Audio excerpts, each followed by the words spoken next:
La catéchèse d'aujourd'hui s'appelle les murmures des enfants d'Israël.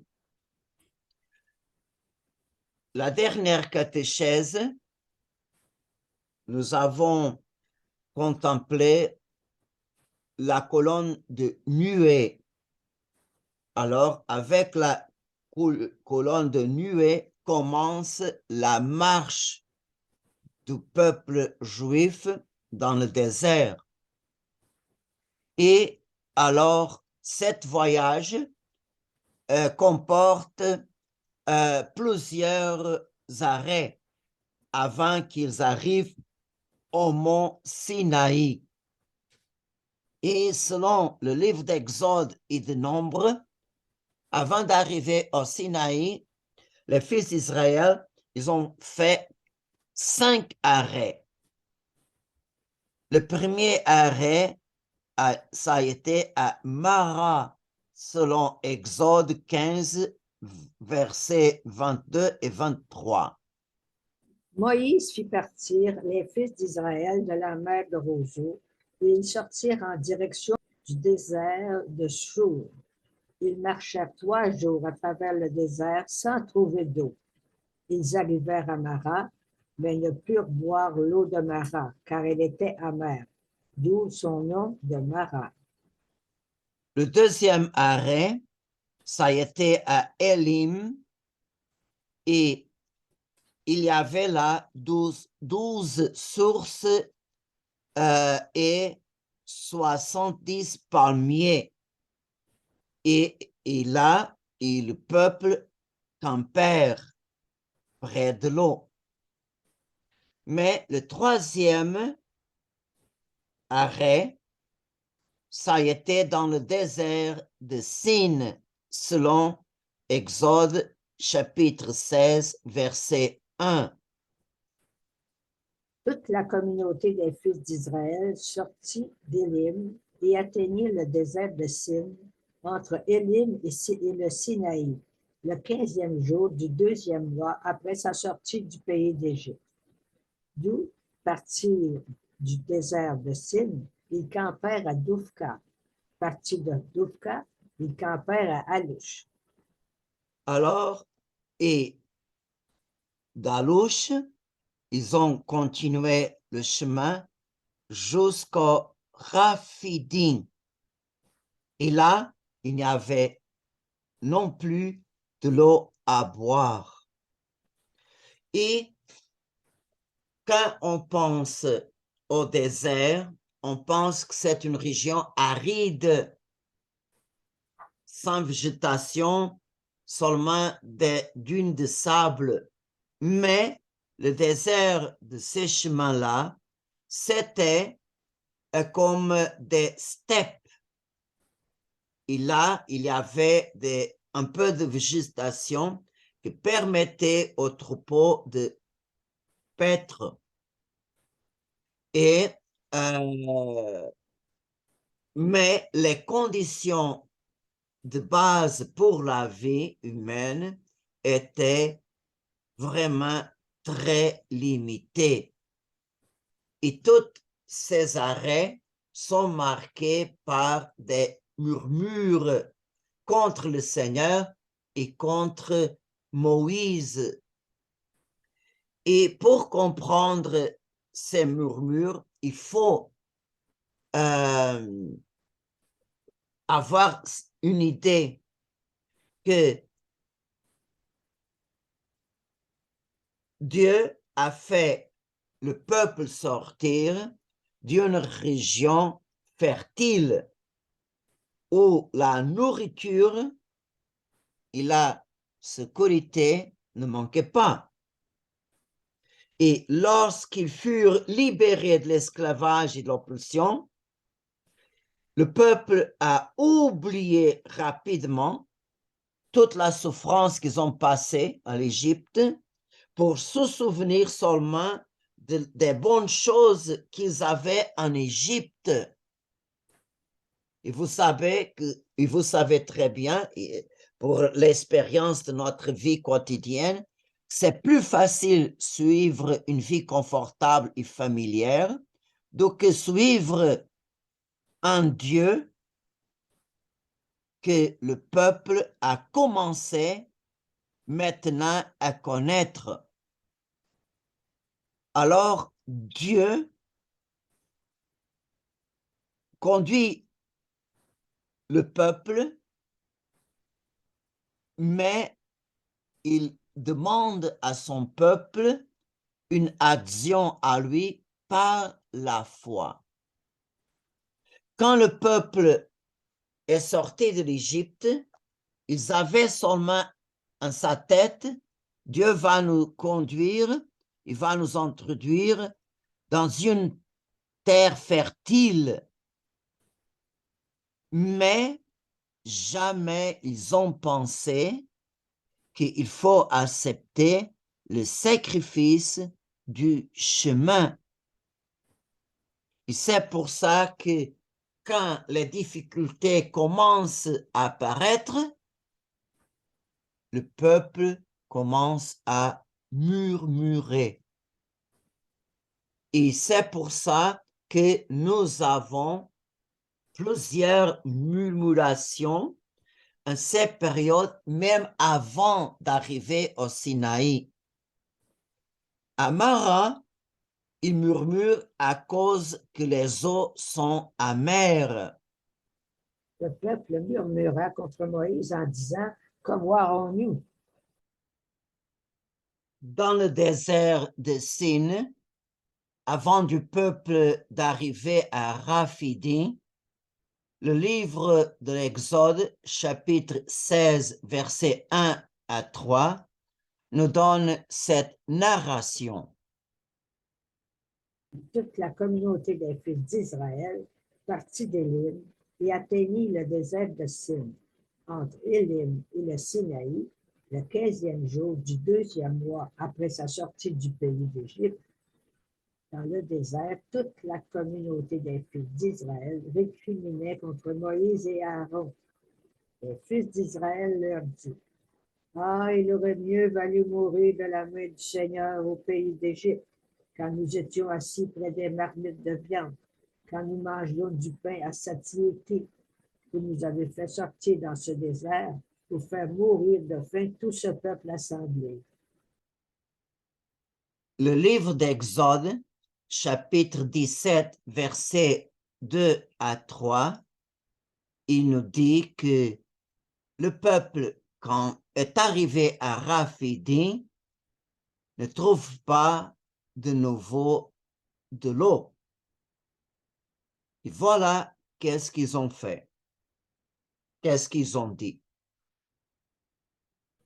Le peuple chercha querelle à Moïse. « Donne-nous de l'eau à boire. » Moïse leur répondit, « Pourquoi me cherchez-vous querelle? Pourquoi mettez-vous le Seigneur à l'épreuve? » Là, le peuple souffrit de la soif. Il récrimina contre Moïse et dit, « Pourquoi nous as-tu fait monter d'Égypte? Était-ce pour nous faire mourir de soif avec nos fils et nos troupeaux? » Alors, regardez, à chaque difficulté, toujours, il se souvient des bonnes choses de l'Égypte, ont la nostalgie de la vie qu'ils ont passée à l'Égypte. Et ces murmurations, c'est une occasion pour Moïse intercéder pour le peuple, et Dieu montre sa puissance et sa providence. À Mara, ils ont murmuré parce que les eaux étaient amères. Et Dieu demande à Moïse de jeter un morceau du bois dans les eaux et elles se transforment en l'eau douce. Dans le désert de Sin, le Seigneur a envoyé des cailles à manger et la manne. Et cette nourriture était tellement importante que le Seigneur leur ordonna de la conserver dans un récipient avec les tables de la loi à l'intérieur de l'arche de l'Alliance, selon le texte d'Exode 16, 35. Les fils d'Israël mangèrent de la manne pendant 40 ans, jusqu'à leur arrivée en pays habité. Ils mangeaient de la manne jusqu'à leur arrivée aux confins du pays de Canaan. Et alors, à Raphidim, c'est le dernier arrêt, le Seigneur a donné cet ordre à Moïse. Passe devant le peuple, emmène avec toi plusieurs des anciens d'Israël. Prends en main le bâton avec lequel tu as frappé le Nil et va. Moi, je serai là, devant toi, sur le rocher du mont Horeb. Tu frapperas le rocher, il en sortira de l'eau, et le peuple boira. Et Moïse fit ainsi sous les yeux des anciens d'Israël. Alors, on peut dire, dans le désert, le cœur des Israélites se montre incapable de surmonter les épreuves auxquelles ils étaient soumis. Et c'est pour ça que, par exemple, le psaume 78 appelle comme ça cette génération. Une génération désobéissante et rebelle, une génération au cœur inconstant, dont l'esprit n'était pas fidèle à Dieu. Et murmurer contre Dieu est une sorte d'incrédulité. Pourquoi? Vous ne reconnaissez pas les signes que le Seigneur a déjà opérés dans votre vie. Pourtant, un incrédule très facilement oublie, en face d'une épreuve, oublie toutes les grâces que le Seigneur a fait dans sa vie, dans le passé. Et deuxièmement, vous ne croyez pas le témoignage qui vous a été donné par sa parole. Et c'est pour ça que vous ne l'obéissez pas. Alors, un incrédule, en face d'un, par exemple, quelqu'un qui parle au nom de Dieu et que vraiment montre comme le Seigneur est présent, comme le Seigneur n'abandonne pas ses enfants au moment de détresse, comme cette personne ne croit pas dans la parole qu'il écoute, alors je ne crois pas qu'est-ce que tu dis. Alors, je ne vais pas obéir. Et le incroyant est différent de l'athée. Qu'est-ce que c'est un athée? C'est quelqu'un qui ne croit pas en aucun Dieu. Et un croyant est différent aussi dans idolâtre. Idolâtre est qui adore des faux dieux. Alors, l'incroyant, c'est celui qui refuse une relation avec Dieu. Dieu veut établir une relation avec lui, mais il refuse. Je ne veux pas. Et ces refus peuvent s'exprimer en trois manières différentes. L'impie, c'est celui qui met en doute l'existence de Dieu. C'est la impiété. Le moqueur, c'est celui qui doute de la présence active de Dieu dans l'histoire. Par exemple, un moqueur. Et Dieu est au ciel, il est là, et nous sommes ici, mais il n'y a aucune liaison entre Dieu là et nous ici. Et une personne rebelle, c'est celui qui refuse la souveraineté et la volonté de Dieu dans sa vie.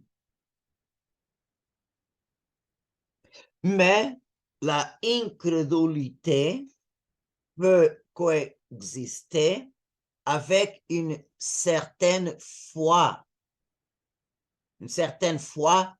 faible. C'est pour ça que c'est valide le cri de l'homme dans l'Évangile qui demande aux apôtres de guérir son fils qui est possédé d'un démon, mais les apôtres ne sont pas capables. Et quand Jésus est descendu du mont de la transfiguration, il arrive là, Jésus vraiment, on peut dire qu'il exprime un peu de colère à cause de la manque de foi. Mais cet pauvre père qui souffre à cause de son fils, il a crié au Seigneur, « Seigneur, viens au secours de ma petite foi. » Alors, la incrédulité, à cause de la manque d'une grande foi, mais c'est suffisant pour demander au Seigneur de venir en son secours. Et la murmuration peut se diriger non seulement vers Dieu, mais aussi vers le prochain. Et on voit que Jésus, pendant sa vie publique, il est victime de la murmuration à plusieurs niveaux. Par exemple, à cause de sa attitude bienveillance à l'égard des pécheurs. Par exemple, Levi, qui est l'autre nom de Matthieu, a offert à Jésus un grand banquet dans sa maison. Ils sont venus un grand nombre de publicains et d'autres personnes. Et les pharisiens et les scribes commençaient à murmurer et disaient aux disciples, « Pourquoi mangez-vous et buvez-vous avec les publicains et les pécheurs? » Et tous les mendiants et les pécheurs s'approchèrent de lui pour l'écouter. Les pharisiens et les scribes, de nouveau, murmurent entre eux. Cet homme accueille les pécheurs, il mange avec eux. Et on voit l'autre passage de murmuration de l'attitude bienveillance de Jésus en l'évangile de Luc, chapitre 19, versets 5 à 7. Arrivé à cet endroit, Jésus leva les yeux et lui dit, « Sachez, descends vite. Aujourd'hui, il faut que j'aille demeurer dans ta maison. » Vite, il descendit et reçut Jésus avec joie. Voyant cela, tous récriminaient. Il est allé loger chez un homme qui est un pécheur. L'autre genre de murmuration est arrivé à cause du bien que quelqu'un fait à Jésus. Un exemple, à l'évangile de Saint Marc, chapitre 14, versets 3 à 5. Jésus s'est trouvé à Béthanie, dans la maison de Simon, le lépreux. Pendant qu'il était à table, une femme entra avec un flacon d'albâtre contenant un parfum très pur et de grande valeur. Brisant les flacons, elle lui versa le parfum sur la tête. Or, de leur côté, quelqu'un s'indignait. À quoi bon gaspiller ces parfums? On aurait pu, en effet, les vendre pour plus de 300 pièces d'argent que l'on aurait pu donner aux pauvres. Et il les redonnait. Rudoyer. Il la redouaniait. L'autre cause de la murmuration contre Jésus, c'est sa doctrine. Et nous avons plusieurs exemples de ça. Par exemple, dans l'évangile de Saint Jean, chapitre 6, 41. Les Juifs récriminaient contre Jésus parce qu'il avait déclaré, « Moi, je suis le pain qui est descendu du ciel. » Jésus reprit la parole. « Ne récriminez pas entre vous. Personne ne peut venir à moi si le Père qui m'a envoyé ne l'attire à moi. Je le ressusciterai au dernier jour. » Mais les murmurations que Jésus a souffert, que Jésus a reçu, est venu aussi de la part de ses disciples. Et nous avons aussi le chapitre 5 de l'évangile Saint Jean, au verset 60 à 62. Beaucoup de ses disciples qui avaient entendu déclarer, « Cette parole est rude.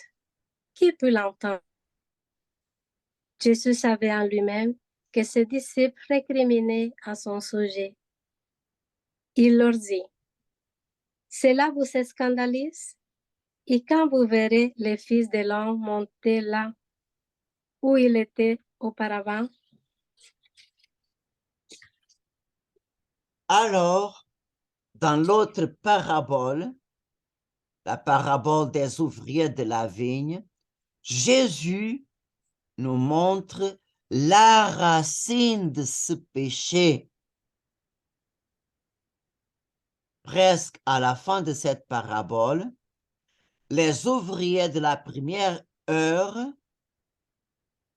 ayant reçu un denier comme ceux de la dernière heure, ils ont commencé à murmurer contre le propriétaire.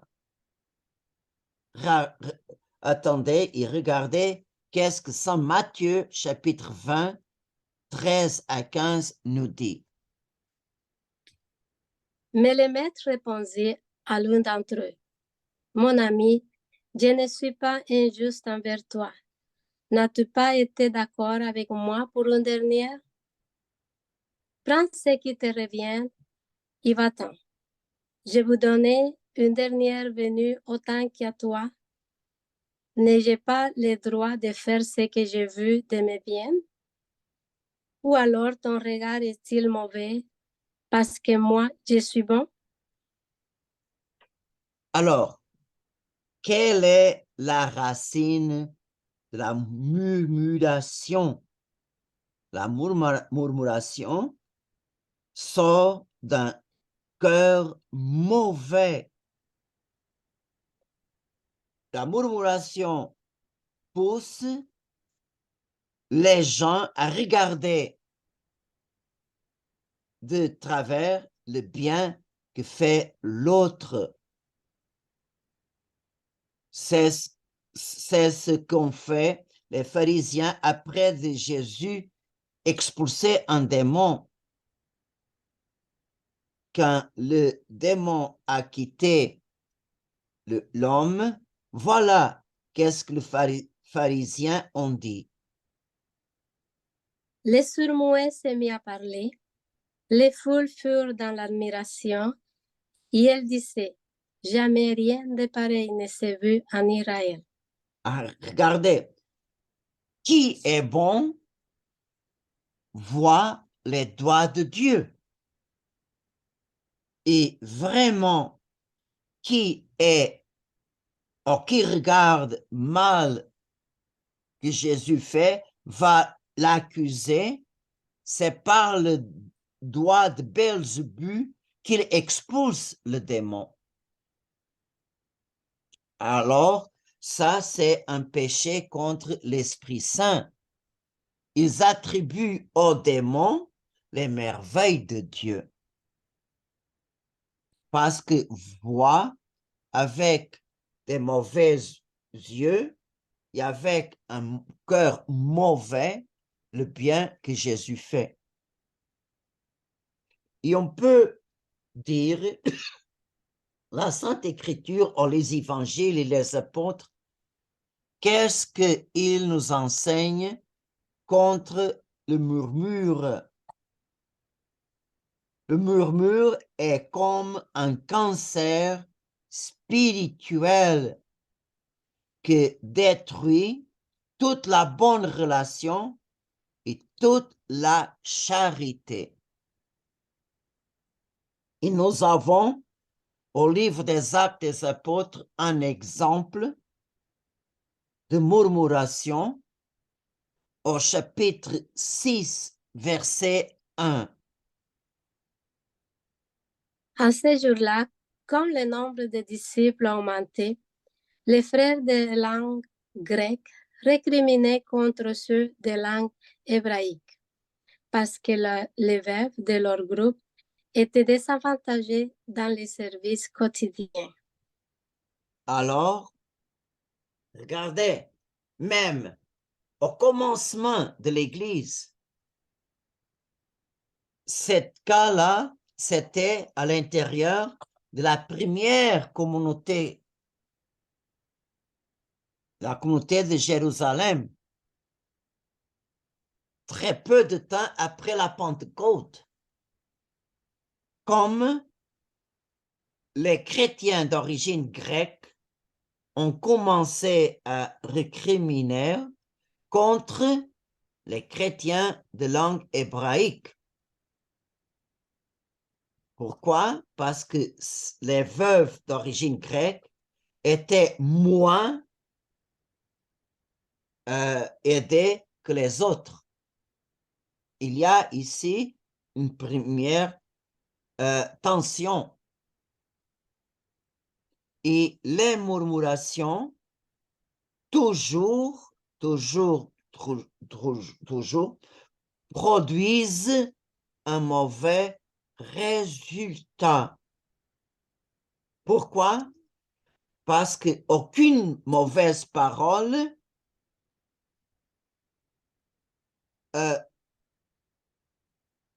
produit un bon fruit.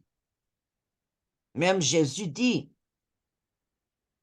une mauvaise arbre ne peut pas produire des bons fruits.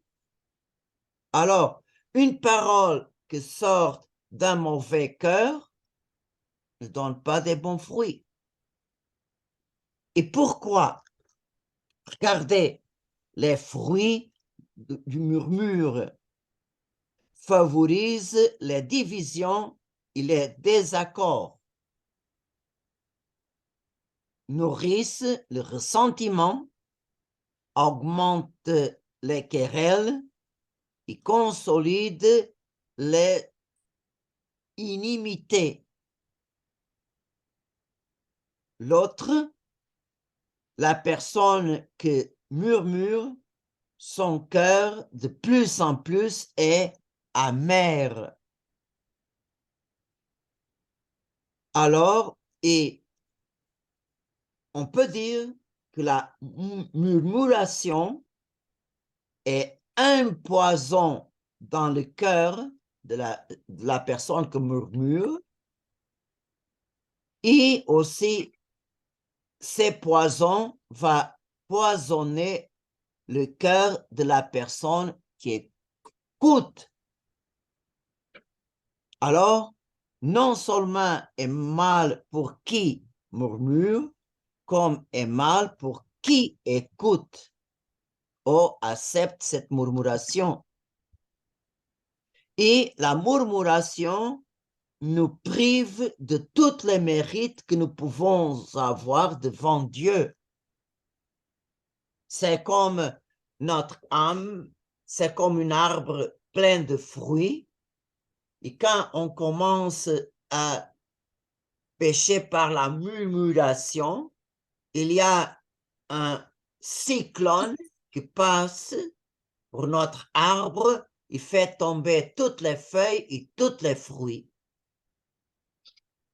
Alors, nous sommes complètement dépouillés des mérites que nous pouvons avoir devant Dieu. Et pour conséquence, la murmuration nous vole toute la joie et la paix intérieure. C'est pour ça qu'on peut dire, je vous dis, je suis sûr de cette affirmation, que le démon inspire ce péché de murmuration, il est un voleur. On commence pour une petite chose, mais on termine pour perdre le mérite devant Dieu, on perd la joie et la paix intérieure. Comme c'est nécessaire vraiment démasquer le démon qui est en train de nous tenter, et quand on l'enlève au démon la masque, alors tout de suite on reconnaît notre péché et on change de vie. Qu'est-ce que Saint Paul nous enseigne sur cet péché? Aux Philippiens, chapitre 2, versets 14 à 15, Saint Paul enseigne-nous. Faites tout sans récriminer et sans discuter. Ainsi vous serez irréprochables et purs, vous qui êtes des enfants de Dieu, sans tache au milieu d'une génération tortueuse et pervertie, où vous brillez comme les astres dans l'univers. Regardez, ceux ont fait quelque chose de bon. Et par exemple, dans une ambiance de travail, c'est très facile d'arriver à ça. Nous sommes en train de faire notre devoir et on regarde à droite et à gauche. Oh, cette personne ne travaille pas bien. Oh, cette personne est paresseuse. Cette personne... alors, dans nos mains, à l'extérieur, on fait notre devoir, on fait du bien. Mais dans notre cœur, nous sommes en train de murmurer contre les autres. On murmure, on juge, on condamne. Aux yeux du patron, il ne voit rien de tout. Mais aux yeux de Dieu, cet bon travail qu'on peut faire n'a pas aucun mérite à ses yeux. Pourquoi? Parce que on fait une bonne chose avec un mauvais cœur. Et sur les œuvres de charité, Saint Pierre aussi a une parole à ce sujet dans sa première lettre, chapitre 4, versets 9 à 10. Pratiquez l'hospitalité les uns envers les autres sans récriminer. Ce que chacun de vous a reçu comme don de la grâce, mettez-le au service des autres, en bon gérant de la grâce de Dieu qui est si diverse. Regardez. Et Saint Jacques, sur ce thème-là, il a l'autre mot, mais un mot très dur contre le murmure. Lettre de Saint Jacques, chapitre 4, versets 11 à 12. Frères, cessez de dire du mal les uns des autres. Dire du mal de son frère ou juger son frère c'est dire du mal de la loi et juger la loi. Or, si tu juges la loi, tu ne la pratiques pas, mais tu en es le juge. Un seul est à la fois législateur et juge, celui qui a le pouvoir de sauver et de perdre. Pour qui te prends-tu donc, toi qui juges ton prochain? Alors, non seulement contre la murmuration, mais contre toutes sortes de péchés de parole.